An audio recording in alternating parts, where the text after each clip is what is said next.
You ask Tiger to solve. This deals with linear equations with one unknown. The final result is x equals 5. Let's solve it step by step.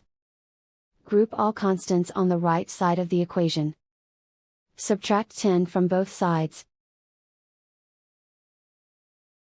Group like terms. Simplify the arithmetic.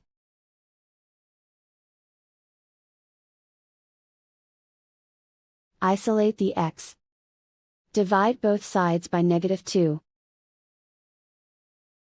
Cancel out the negatives. Simplify the fraction. Cancel out the negatives. Find the greatest common factor of the numerator and denominator. Factor out and cancel the greatest common factor.